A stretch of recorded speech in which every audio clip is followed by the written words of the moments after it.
There's no way that cat's going to come and say hello to me this morning, is there? Oh.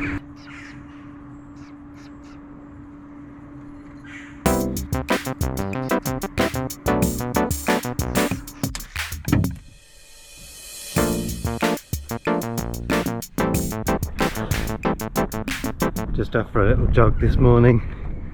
I'm coming round to the idea of an always cloudy, sometimes rainy summer.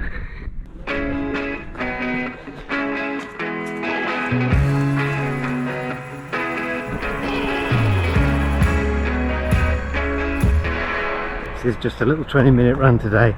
I've got the timer on, just taking it easy. Ooh.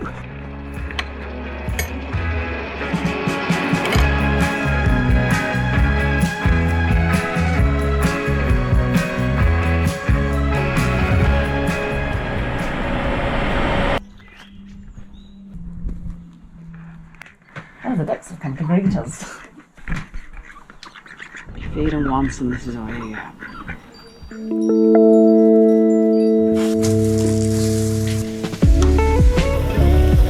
When you live on a boat, your shower tray is going to be like lower than the water level of the canal outside. So you need a separate pump to pump all the water up and out. It's sort of funny that you do pump your shower water out into the canal, but that's what everybody does. It's not just me. Wow. Look at this parade. Okay, bye guys. Bye bye. Have a nice day. Have a nice day.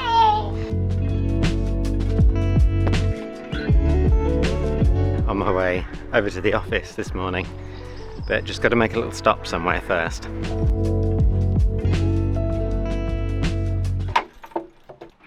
It's lovely being on Holly. It's a nice vibe in this boat, but I've come over here for one thing, and one thing only. Fresh coffee.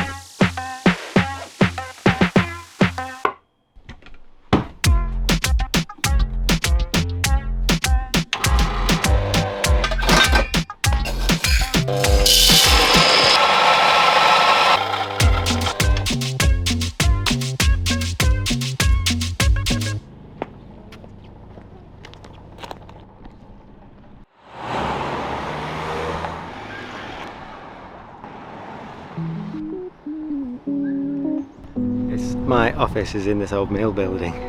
It's incredible, isn't it? Look at these old stairs.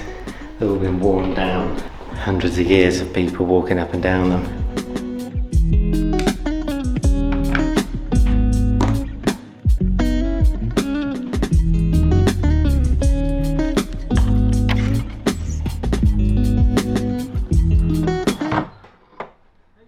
Noisy out there, something's going on today, I think. I'll give you a little tour of the office. This is the stock room, this corner. We got some tea towels made a while ago. They're really good, but that's what happens when you've got to meet minimum orders, but you live on a boat. You end up with a lot of tea towels in your office, so if anybody wants one, we got lots.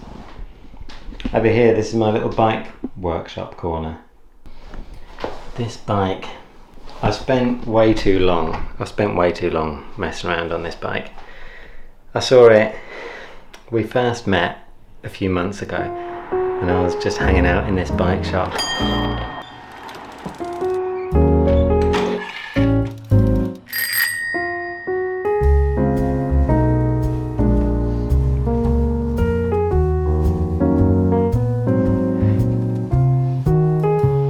I love it. Yeah, it's really nice, isn't it? It was really cheap because it's really old and it needed a lot of work done, and it still does need a lot of work done. But it's a good job that I got this bike, because the one that I'm usually riding around on, I've recently learned I've basically wrecked it. So now this is my main bike. It's gone from project bike to bike number one, just like that. So, you know, this is kind of a little bit what goes on behind the scenes, I suppose. Stuff that we haven't showed you yet. It's, I guess, an interior designer wouldn't recommend having a kind of real greasy old bike in the corner of your workspace. But I actually quite like it. And anyway, by far the biggest eyesore in this office is this thing, the pull-up bar. Since I was little and watched films like Terminator 2 or Taxi Driver, I gotta get in shape now. Too much sitting has ruined my body. which I was probably way too young to be watching, but they just made pull-ups seem so cool. So when I saw this on the internet, I bought it, and it arrived in a massive heavy box. I put it all together and I like it.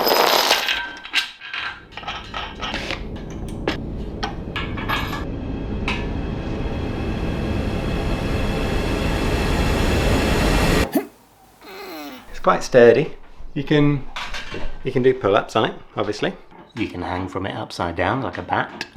So I guess it kind of ruins the feng shui that I've got going on here, but for now I think it's earning its keep. And this obviously is the desk, the biggest mess. So believe it or not, I actually do have some work to do, and then I'm going to go visit my friend Ben in his studio in another mill building. Ben's actually the one who painted this.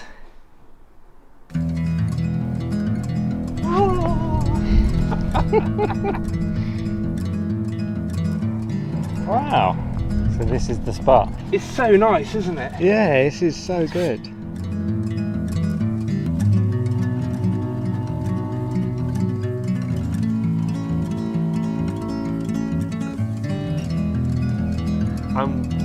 I'm quite, well, personally, I'm quite out of my comfort zone, but I'm quite enjoying it now. Now I've got over the stage fright. Hopefully we'll get a nice big fly stuck in it as part of, like, you know, to get the proof that we were here.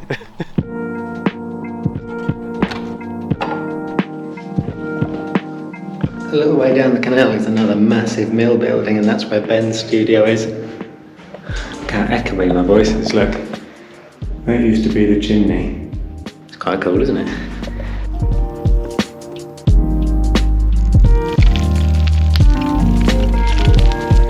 These mill buildings, man, it must have been big business back in the day. Cotton was the trade, I think. They both kind of milled cotton in there. So, you know, must have been a big deal, but these days obviously the industry's gone, but what it does mean is that there's loads of space left behind for artists, musicians, and just people like that to have studio space or office space. How you doing? You alright? Sorry. I haven't got a bell yet, haven't we? It's something to do with. Before you get to this mill building, you go over this huge aqueduct that takes the canal over the road, all for the sake of cotton. Pretty big. Here it is. As you turn the corner, you can see that the size of it. Oh yeah, you're right. What are you taking cameras on? Well, this building really. I wish I'd been a bit more on it this morning, because I would have got my camera out, but there was a whole family, right, of mink. And then the male came back and went hunting, and then he came back again. Oh, we've had a right mink spectacle this morning. I like the Bollington people. It's a good spot, this. So when I see people now, I just chatting. Yeah. Just chat to them, and it's That's a nice way to live, isn't it? Hey, man. Looking very bare in here. Bottom there, which I've done recently. Can you see? I'm really pleased with that. That is well nice. It is, isn't it? Yeah. I was particularly pleased with that one. Do you fancy a cup of tea? Oh, yes, please. Yeah, which camera? Yeah, not much. So, how are you feeling ready for the exhibition? Yeah. It's always a bit nerve-wracking. It's like putting a show on. You know, I've been rehearsing, and now I'd be really nice if people came and watched. This is the first exhibition I've done for a while, because they're quite a big undertaking. So this is work from about 14 or 15 months, and what else? That's about it, really. It takes time to build a sense of demand around an artist, which is probably the experience that most artists like me who are trying to establish themselves face, is just building up a group of people who are interested and value your work and kind of get what it's about. Talking about all the stuff I'd never dare talk about on my channel. That's what this is for. Yeah.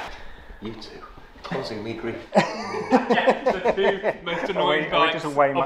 than we were. Thanks, Chris. I got your message about the whole video thing. I hate being in front of the camera. I never know what to do with my hands. So as long as my hands have got something in them, I'm alright. I think people just kind of want to see the tool wall. How much could you sort of walk people through it? Like, that's your bottom bracket department, is it? No. Oh. So those are all cone spanners. Right. You filming now? Yeah, is that right? The bottom brackets are over here, so you get all different sizes. Allen keys, torque keys, spanners, cone spanners, big pedal spanner, Oh, yeah. stubborn ones. Everything has its place, and then Oh, man. That is satisfying. pretty much a tool for every job. It's a huge dream to have this. But it's a lot of it's been collected over years.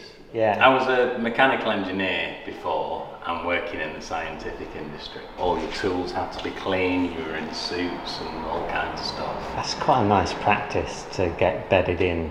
Yeah, I couldn't work any other way. The bike that I brought here to you Yeah. was, I thought that I'd maintained that quite well. I just thought it would be funny to if you told everybody quickly. It's quite a weight. It's really heavy, isn't it? So, headset, we'll start. The bearings are completely gone. And there's a little bit of movement on the front. Then the chain. The chain's really badly worn. So if we look at the jockey wheels, they're all pointed. They shouldn't be like that. And unfortunately, on this example, we need to replace all of this. Brakes aren't brilliant either, but it's had a life. Gonna need a little bit of TLC. As I say, it's been ridden, not hidden. And that's the thing it can be a badge of honour that you've worn something out. I was secretly a little bit proud. Yeah, and I think you should be, in this day and age that it's like the environment, isn't it? That we're all, it's kind of a throwaway society now. Yeah. And it doesn't need to be. Yeah. And to me, that's hand in hand with a bike. Because it's like, well, a bike is so serviceable, you can replace every part of it and it can last for years. You spend a lot of time on it. Yeah. You go to interesting places on it and you have memories with it. So you've got all that as well, that side of They things. sort of get part of your life, don't Yeah, they? yeah. Cheers, man. That's your weightlifting exercise done for the day. Yeah, no. My genius. I don't know if it's actually saving me any work. Is that how you're taking your paintings to the car? Yeah.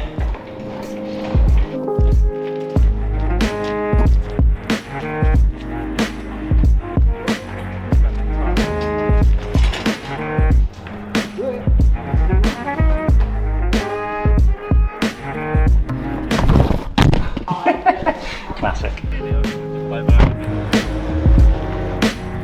What's the story of you sort of becoming an artist? Well, I was a gardener and garden designer, and the long and the short of it is I found myself quite unwell, and I had to stop that. And quite quickly I realised I couldn't just hang around the house like ill as I was. That having something to do at my worst was really important, and I had really enjoyed the drawing part of being a garden designer, so I just started doing a bit more painting, and then I'd always wanted to try oil painting, and someone gave me some oil paint, so I got into that, and really the rest was history, because I just find it so relaxing, and it also allows me to keep doing what I'm really interested in and what I was interested in with the gardening, which is kind of, well, just the landscape around us, and I'm interested in flowers and agriculture, the whole works. Look at this, you can get a parking space. And so painting just allows me to continue that relationship. Yeah, it's gone from there. Nice.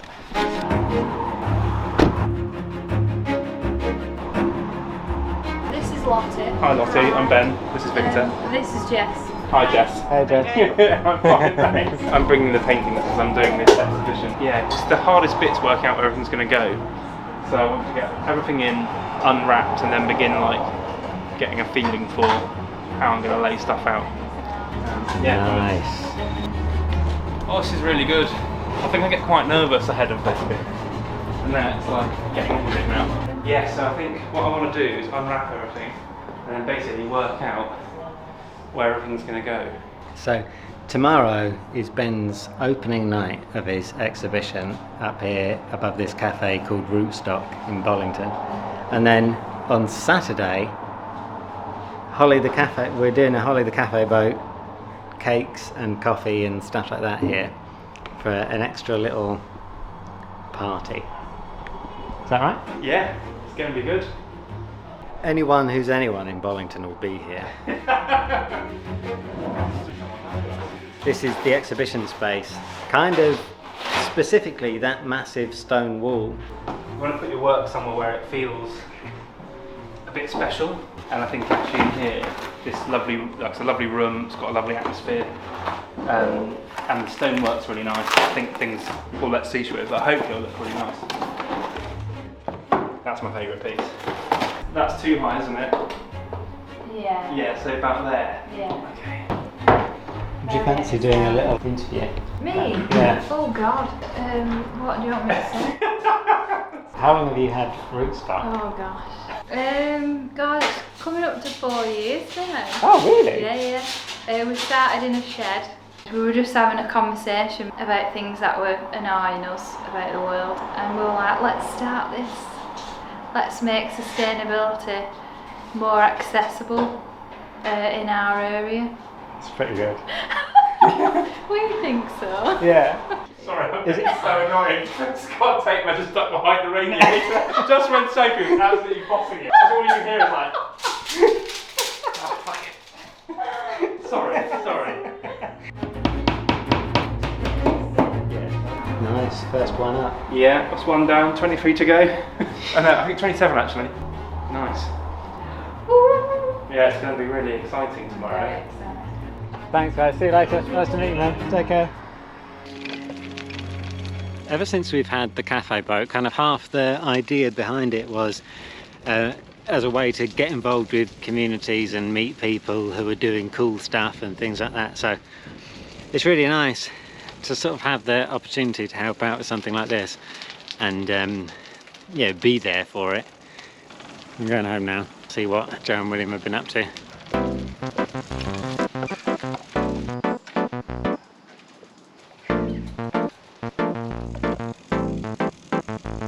Where are you going there? The car. Oh! Oh, you got the camera? Yeah, I got the camera. What have you got there? I can. That's pretty cool. Little stir fry on the sizzle. Can we say how perfectly cuboidally Vic cuts his vegetables? It's incredible. I mean, I could spend ages trying to cut veg like that and I couldn't do it. Take a look at this, people. It's the only cooking thing I can do, really. Chopping. I can chop good. Touch and go. The rest is good. It's just creative. How's your day been? Yeah, good. We went to Macclesfield, and then when we actually came home, waiting at the bus stop, and the bus had broken down. Everyone got on the bus and it broke down, so then another one came, so we all had to pile onto that one instead. And then it just got like up this hill out of the bus station, and then that one broke down. It was like we were on the back seat because William loves going to the high seats at the back, and it was just like smoke coming out of the back. So we just got off and walked home. You walked home from Macclesfield today? Yeah. Took a while. Good night.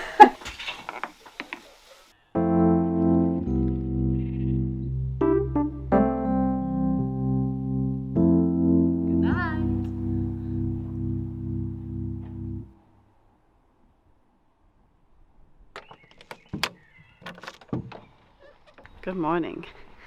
This morning I'm doing some baking for the exhibition, Ben's exhibition at Rootstock. And it's just really exciting. I love that we can sort of meet other small businesses. Like, it's really great that Ben asked us to do it, and really lovely of Rootstock to have us in. it's just good to feel like we know some more people in the community, and it's really the reason that we did the cafe, to be able to like connect with people. So yeah, I better start. I'm gonna do a couple of cakes for the opening of the exhibition tonight. I'm going to do a lemon and blueberry loaf because they've got some great blueberries at Rootstock, and I got some of those yesterday, so I'm going to put those into the cake and decorate with them as well. Sort of assemble this loaf cake in 2 layers so that the blueberries are spread evenly. So you put batter, the cake batter, and then the blueberries, and then batter, and then blueberries.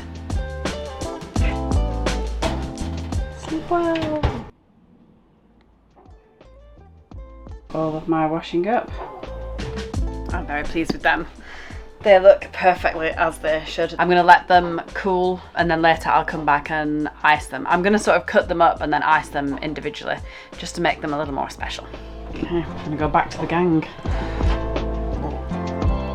Sometimes you need to push a boat out of the way to close.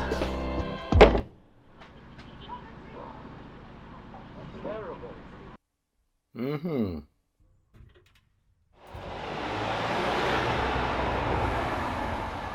A short walk across town with the cakes, but it's a hilly old town. William's feeling a little bit ill this evening, so those guys are going to stay home, and I'm going to go there and represent.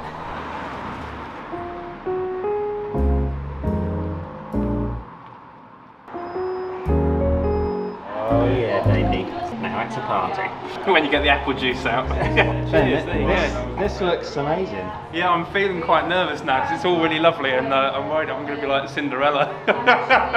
no one's going to invite me to the ball. It's a lovely spot. It is, isn't it? Yeah. I've been downstairs, but I've never been upstairs. I think when Christmas Dance are going to go.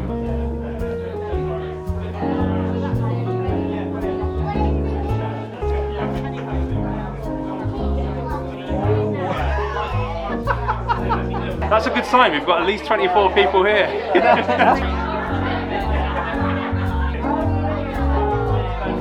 What do you think of the cake? It's absolutely delicious. I saw it out of the corner of my eye, and I thought, well, nobody's taking them. Are they there for show or just display or something? But in the end, I gave way to desire, and it absolutely rewarded me wholeheartedly. It's lovely. That's lovely.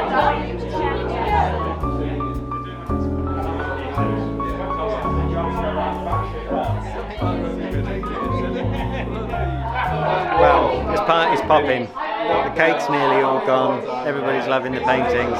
But maybe we'll say goodbye now. And thanks for watching. As always, big thanks to the Peatron crew. We'll see you next week. Bye.